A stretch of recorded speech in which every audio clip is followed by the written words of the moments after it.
it's been a while since I've done a Mr. Rogers Neighborhood video.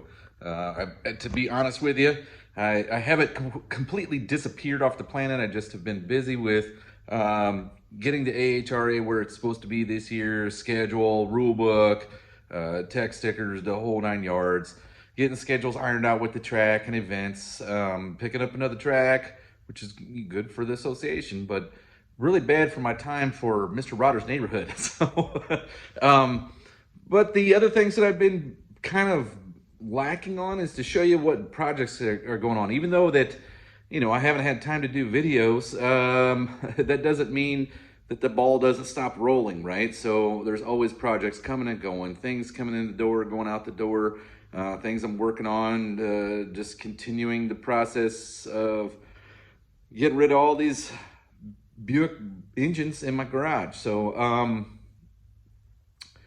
I guess the big ones are, that has eaten up most of my time is preparing the AHRA F250 for its 5,000 miles a month that it's going to be enduring this racing season. That's normally how it goes, is a lot of miles during the racing season. So you got to have a top-notch vehicle, and you know me, I'm driving crap that's 30 plus years old, not necessarily because I'm cheap or whatever. It's more or less that's what's reliable, and you can easily get parts for them, and they keep going for quite a while.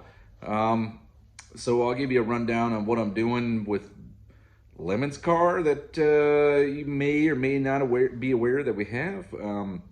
It was actually one of the first videos I did with Tony, where we had just started the project and stripped the car down to nothingness, and now we're getting it all back together to where it's going to be ready for its first Lemons event. We're kind of shooting for the one in Bowling Green in September, so hopefully we'll have it all back together. We were supposed to be at Road Atlanta in November, December of 2021, but all the other stuff that was happening in the world at that time kind of really limited our ability to work on the car. So it just didn't get finished. So now we're moving on to hopefully another event and get things rolling for 2022. So without further ado, I'll flip the camera around and show you what I've been working on and where things are going.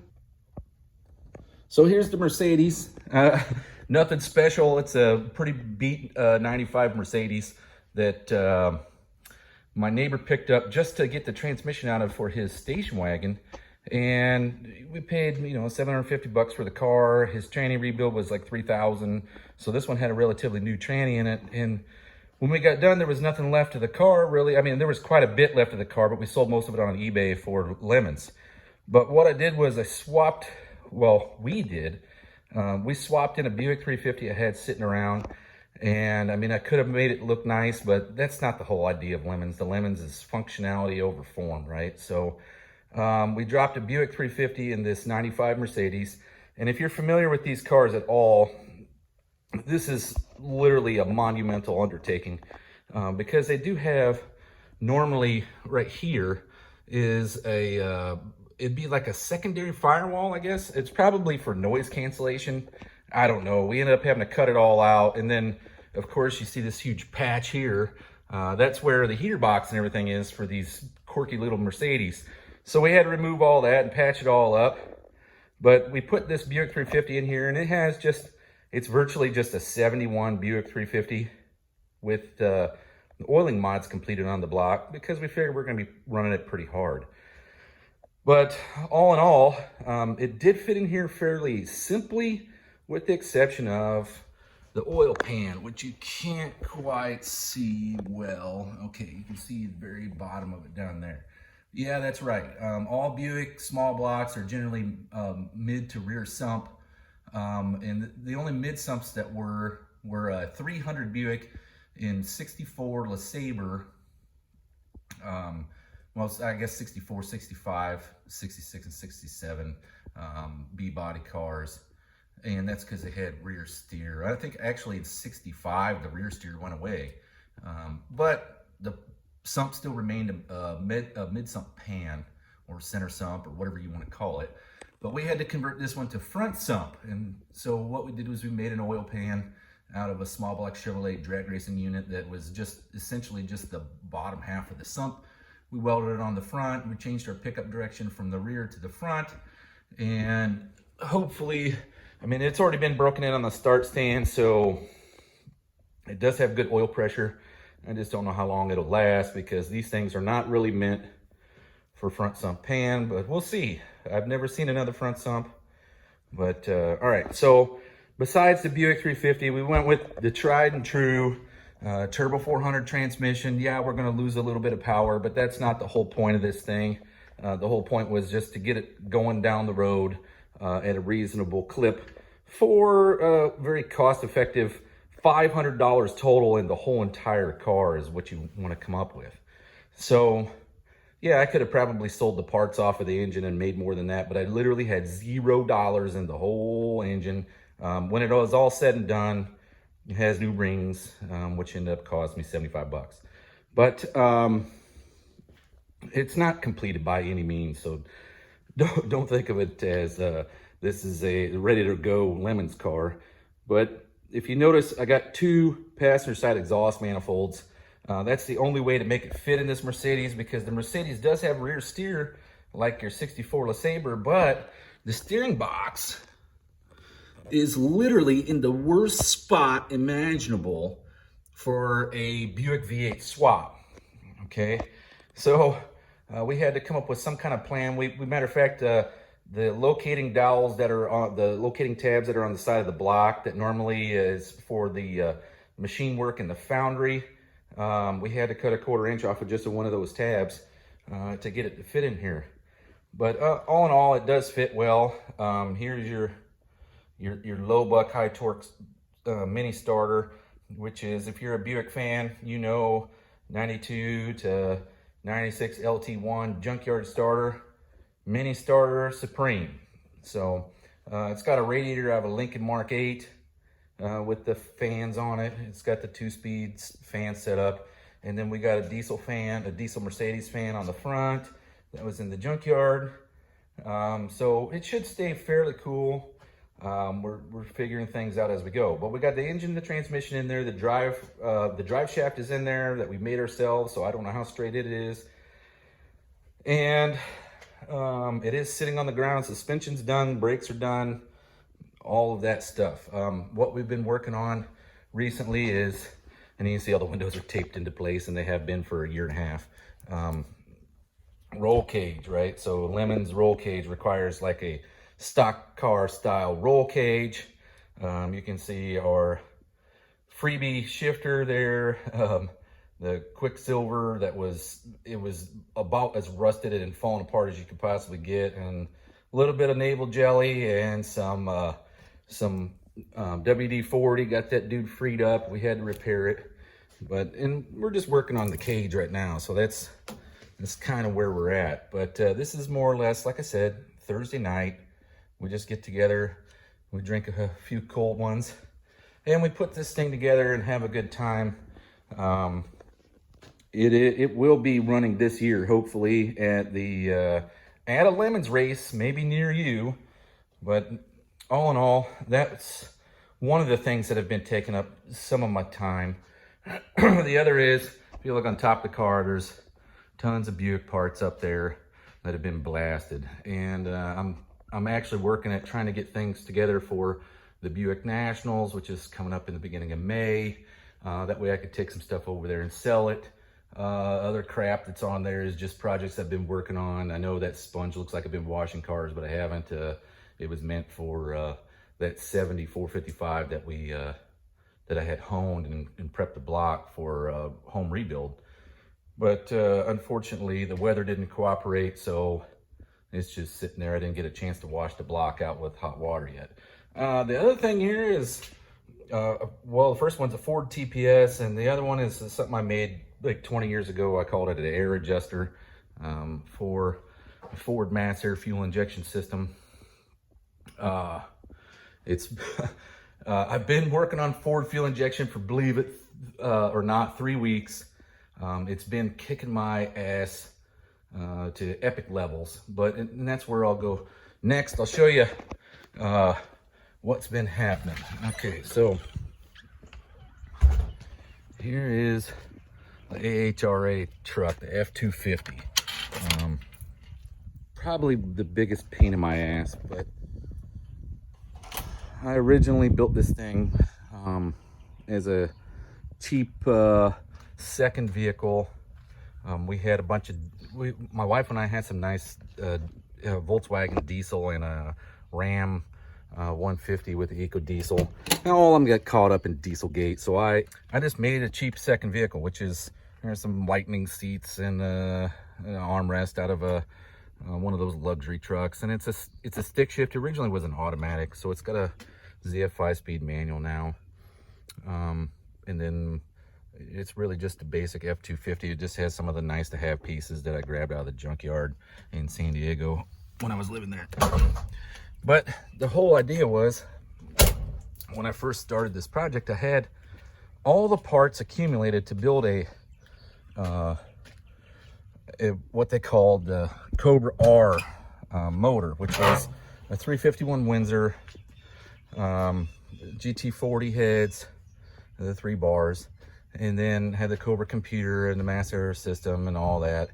And I couldn't sell it, and people didn't want to pay what it was worth. And it was originally just a 93 setup. I know the 95 was the only year that the Cobra R was made, but the 93 should have had a Cobra R. So I had all the factory pieces to make a 93 Cobra R motor, and I tried to sell it for a pretty reasonable amount of money. Just no one was interested in, nobody wanted the old technology. They were all swapping LSs into Mustangs, and so it didn't really matter at that time. But in this case, I decided just to throw what I had at this truck, which I ended up selling the 3-bar GT40 heads, and I sold the upper intake manifold for the Cobra, and just pieced and parted pieces out. And then I grabbed this one off of an Explorer, but it's roller cam 351 Windsor.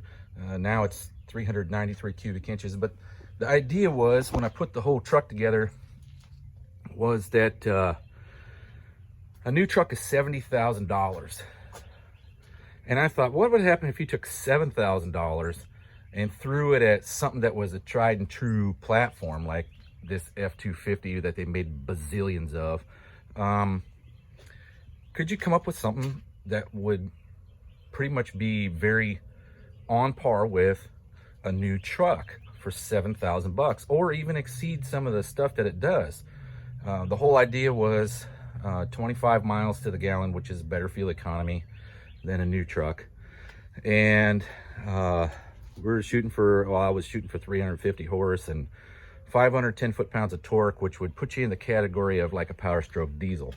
Okay, so I just used it for the past 5 years now as an AHRA truck and drive to all the events. This happened when I brought the Suburban home. So did this, the bent rear bumper. But most of it is just a basic throw together leftover parts truck that I could drive a bajillion miles. And there's tons of parts available in the junkyard and at the parts stores to keep it running. Well, 5 years later, it doesn't seem to be the case anymore, where the Ford fuel injection parts are starting to get kind of few and far between. Ford, original Bosch Ford style fuel injectors are getting kind of hard to come by. But the thing's been converted to a Mustang computer. So it has A9P, which is an automatic computer out of like a 90 Mustang with a 5-liter.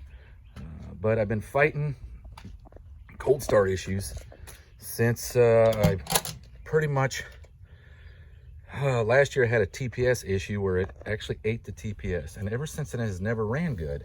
And I couldn't figure out why.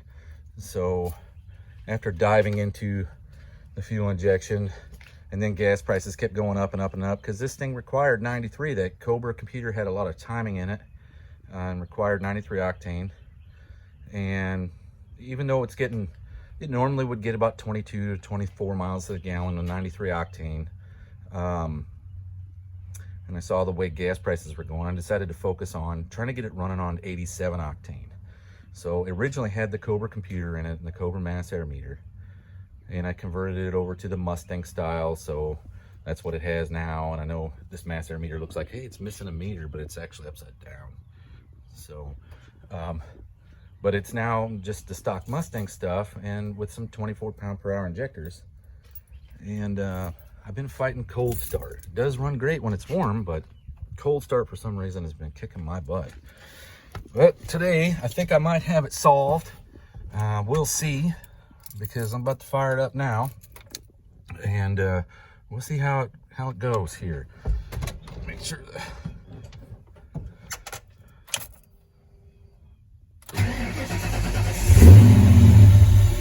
nope, I'm still getting my ass kicked by it. So welcome to my life. The only thing that I can assume is that it has a pre-programmed amount of air that it's, or fuel that it's going to deliver the motor when it's cold. So that's kind of where I'm at the moment. When it runs, it's fine, but it's actually just cold start. It starts up good, but then as you can see, it just falls on its face. I haven't quite figured that out yet.